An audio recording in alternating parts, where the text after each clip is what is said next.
What's going on, everyone? So welcome to my latest video. This is my top 10 worst movies of 2023.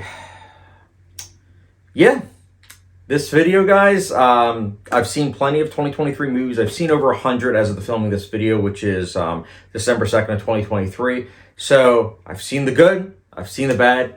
This video is focused on the ugly movies. So this is something that I do want to keep in mind in case you guys are new to the channel.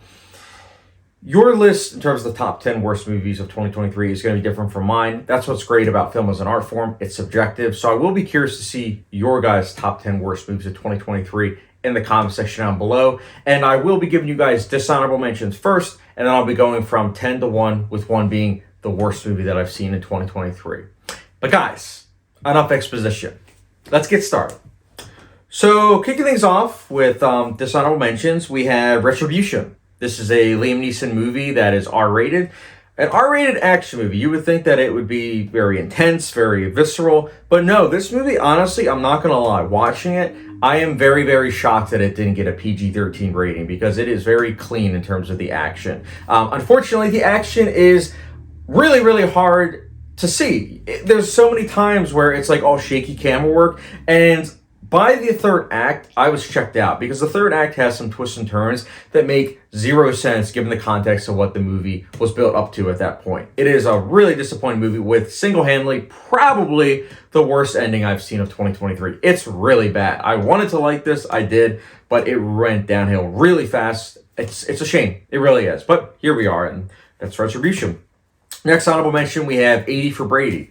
This is a movie that has every single comedy cliche in the book that I despise. I hate this movie. I really do. Although I did give it a 2 out of 5. So I think it's mostly because I like the cast. I do. And you can tell that they are enjoying themselves.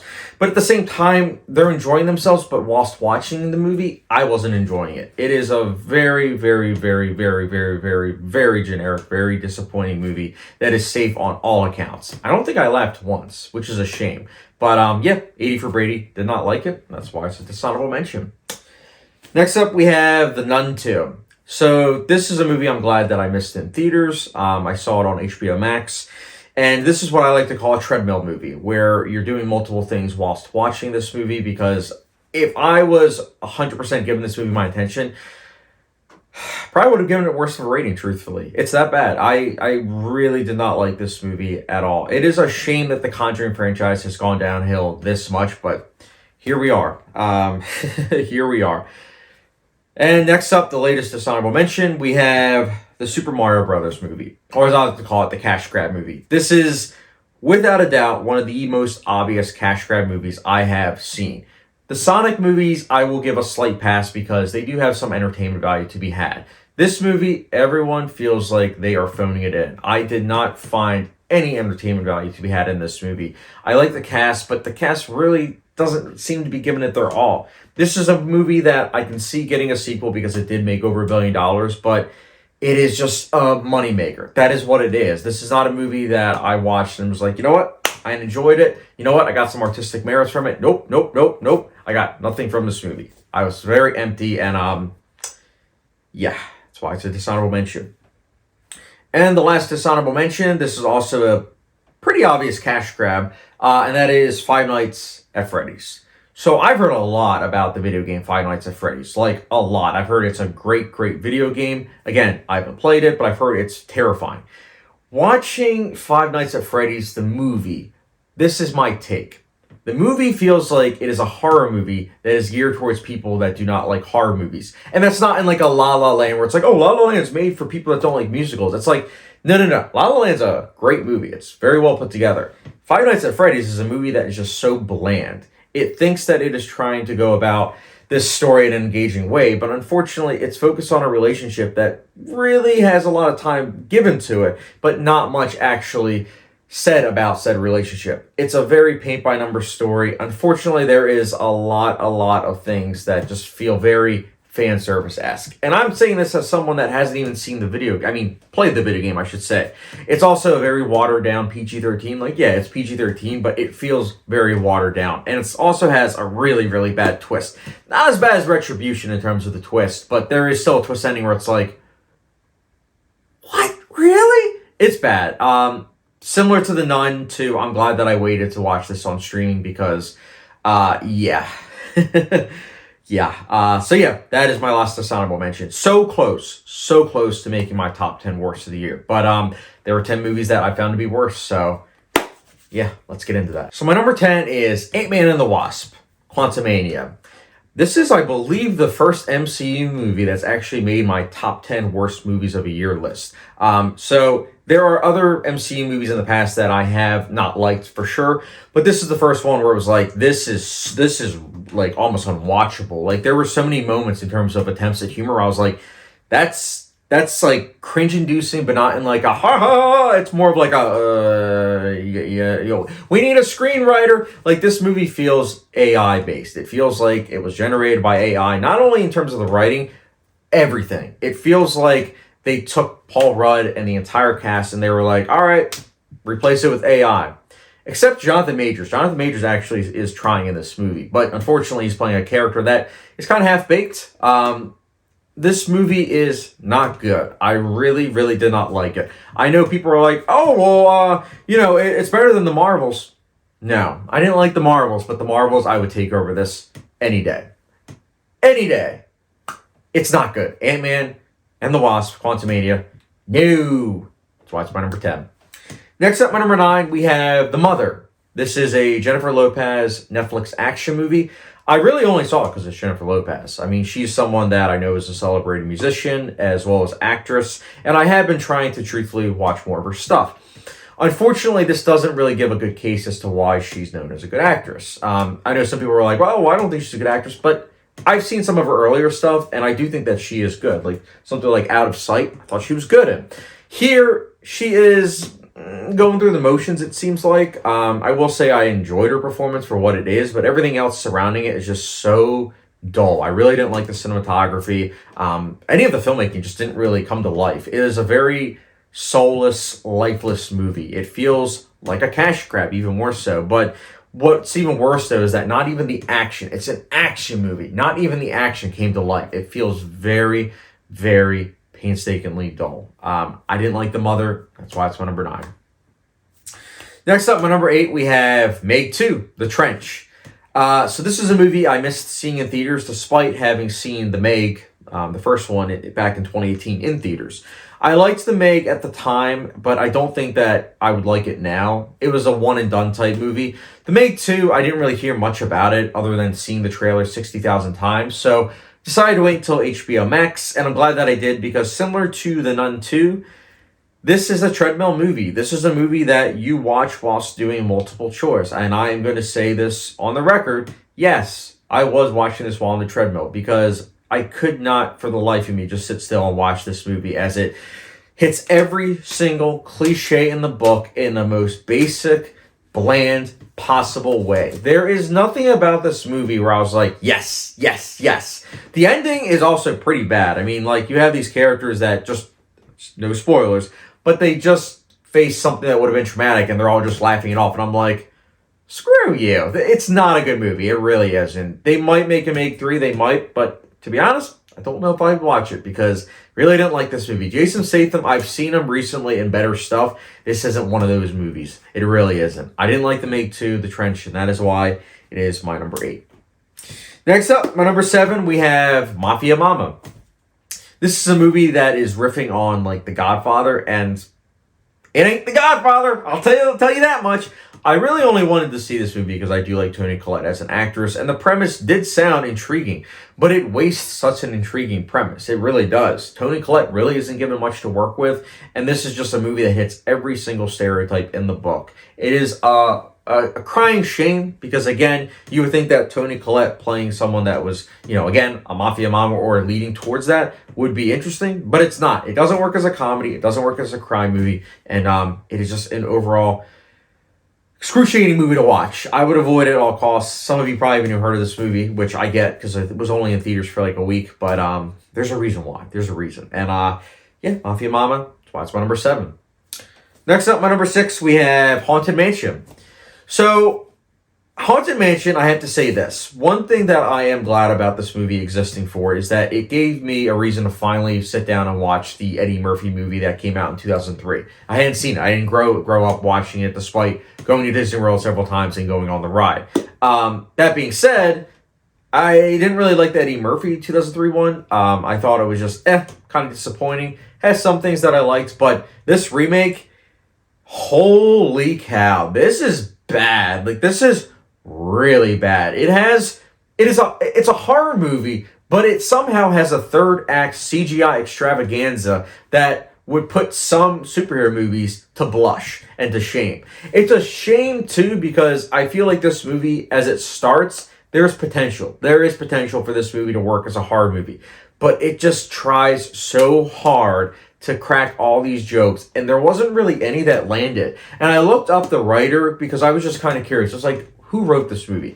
And of course, it is the writer of Ghostbusters 2016 and Snatched, two movies that made my top 10 worst movies of the 2010s lists. So yeah, it makes sense. It all makes sense. The cast, I like the cast, but they aren't really given much to work with. Owen Wilson is the only one that really seems to be trying. Oh, wow. Yeah, I know. It's not really a surprise. But yeah, I did not like Haunted Mansion. I really didn't. It was pretty darn close to making my top 10 worst of the year, but there were 5 movies that I thought was worse. But yeah, Haunted Mansion, that's why it's my number 6. And now we get into the nitty-gritty top 5.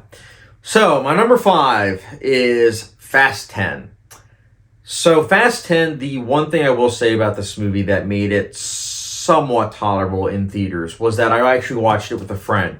And I gave the movie an extra half a star because that experience was something to be had. Like, to experience this kind of train wreck in theaters, it was something. This is a movie that has like 60 different storylines, and none of them are good storylines. They are all terrible. I mean, you have, for crying out loud, you have the villain of the previous movie with this kid, and they're riding across the country. It's like, hey, just cracking jokes. It's like, hey, and it's like, how is it you in the previous movie were like this menacing villain that wanted to kill Dominic Toretto, and now you're taking his son across country? Like, I'm sorry, what? Like, don't get me wrong. I try to turn my brain off with these movies. I do, especially with each passing entry. But this movie broke me even more so than Fast 9, especially when we get to the finale. Oh, yeah, the finale.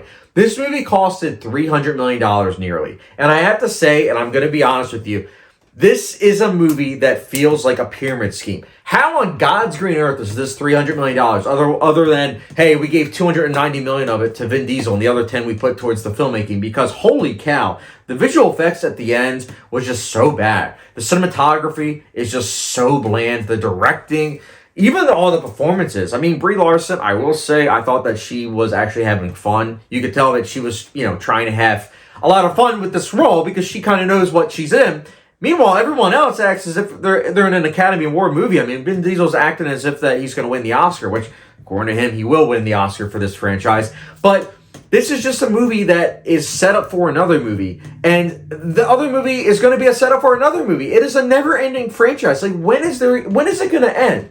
This is a franchise that should have ended after Fast 5, because Fast 5 at least was able to blend the entries of 1 to 4, like what people liked about those, with what people would end up liking, don't ask me how, but how they would like from 6 onwards.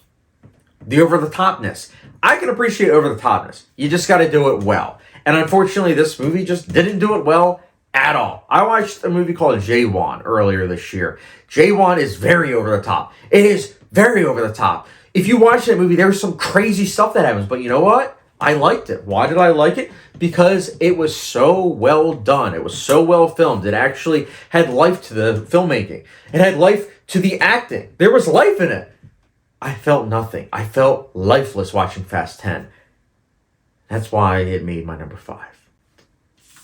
Next up, my number 4. We have Winnie the Pooh, Blood and Honey. So one thing I will say about this movie, I went into it saying this. It's low budget. I love it.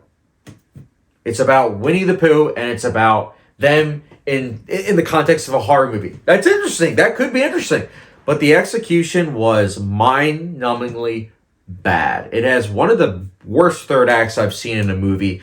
Not Not good acting, not good cinematography, and I know some people might be saying, oh, well, it's low budget. No, no.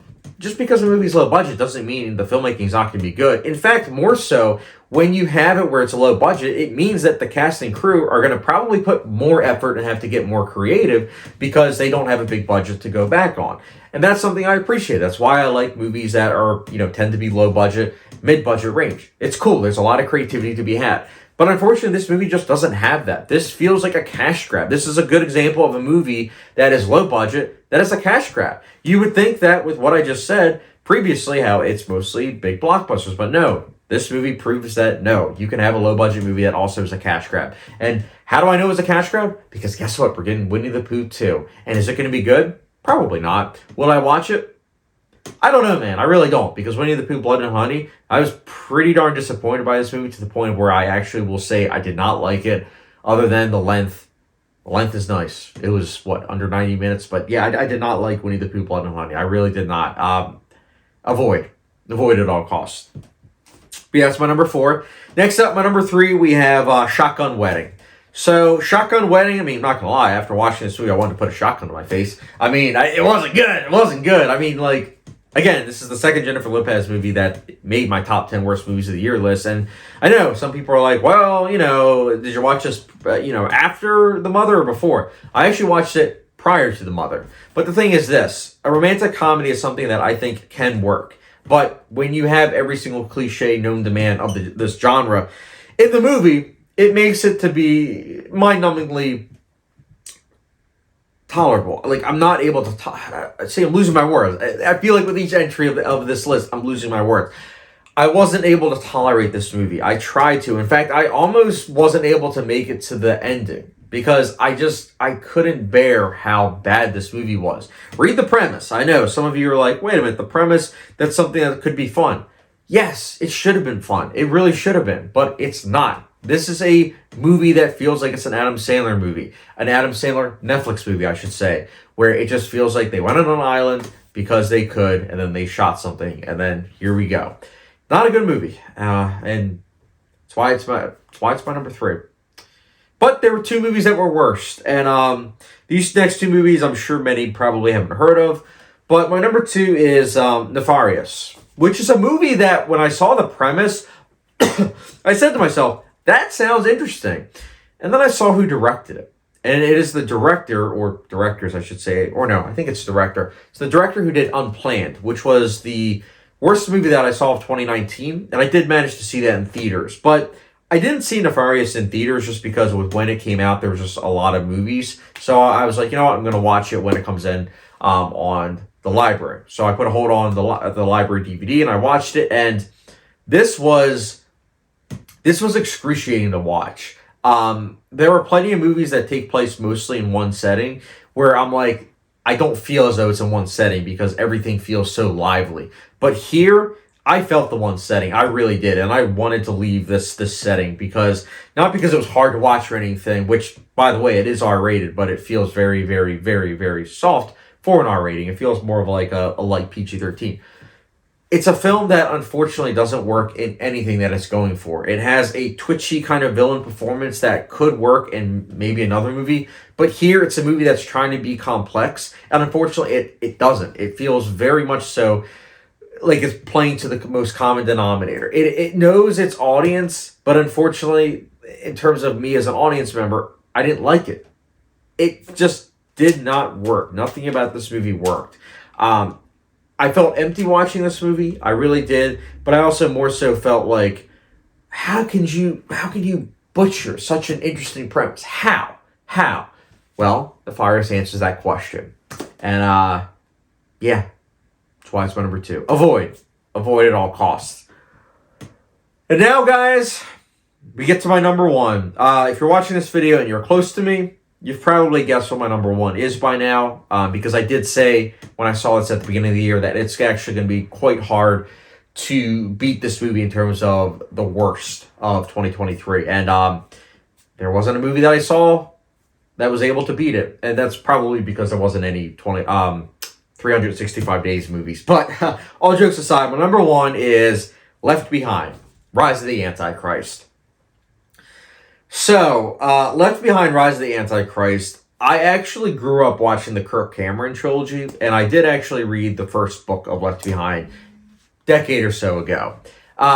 For its time, I enjoyed it. I don't think I would like that trilogy or the book now, although it does have some interesting ideas, but I will say those interesting ideas aren't executed well. If you want something that focuses on millions of people disappearing, and then people that were left behind to try to, deal with it, watch the TV show The Leftovers on HBO. It's a great, very underappreciated TV show these days, but watch that. However, Left Behind is something that I've still managed to be intrigued whenever there is a new movie, or a new remake, I should say. Like we had the Nicolas Cage one that came out in 2014. That one was pretty bad. But I have to say, I think somehow, some way, Left Behind, Rise of the Antichrist is the worst Left Behind yet. This movie was so bad. You know how you hear a lot of people say, "Oh my goodness, this movie's like political. Like, I just don't understand why movies have politics." Even though movies have had social commentary in it since its inception. But those same individuals will then probably watch Left Behind, Rise of the Antichrist and be like, "Now this is the movie our country needs." And it's like, no. We do not need Left Behind, Rise of the Antichrist. This movie, every single right-wing statement that you can possibly think of is in this movie. And I mean every single thing. And keep in mind, me personally, I don't talk about politics on my channel, but I'm in the middle about everything. And that's something that I always talk about in terms of critics. With critics, you kind of have to be in the middle in terms of things, so that way you can have an open mind. And I did go into this movie with an open mind. Like, hey, maybe this will be interesting. Maybe it will be better than the Nicolas Cage one. But it wasn't. The filmmaking isn't good. It has cast members that you would think would be good, but unfortunately aren't good. You have so many monologues that just go on and on, that are just catering to the lowest common denominator. There's a lot of spoon feeding. The exposition is laid on thick. There's really not much to this movie other than it has a certain agenda that it wants to get across. And if you are people that believe in with what this movie's spoon feeding, you'll probably eat it up. But for everyone else, it's going to be painful to watch. And I will say this. It most certainly was painful for me. But I will say this. Would I watch it again? Probably never. Unless one of my friends was like, "Chap, let's watch a movie that's so bad, it's just bad." Then I would watch it. It's not a movie that's so bad, it's good. Like, watching this movie, yeah, I did chuckle at some of how bad it was. But it wasn't a movie that I was entertained by. And I just also couldn't even sit back and say, yeah, I like the filmmaking. Because the filmmaking is also just not good. Everything about this movie doesn't work. I was grasping at straws with trying to find something that I liked about this movie. I really was. Did not like this movie in the slightest. So, avoid Left Behind, Rise of the Antichrist at all costs, which I'm sure many of you have. I follow a couple hundred people on Letterboxd, and I don't think any have seen it. Avoid at all costs. But yeah, guys, that is my top 10 worst movies of 2023 list. Let me know your top 10 worst of 2023 that you've seen. I'm very curious to see what yours looks like in the comment section down below. And guys, as always, thank you very much for watching. I really do appreciate your guys' support. And as always, don't forget the subscription, notification bell, follow me down Letterboxd, and I will catch you guys later.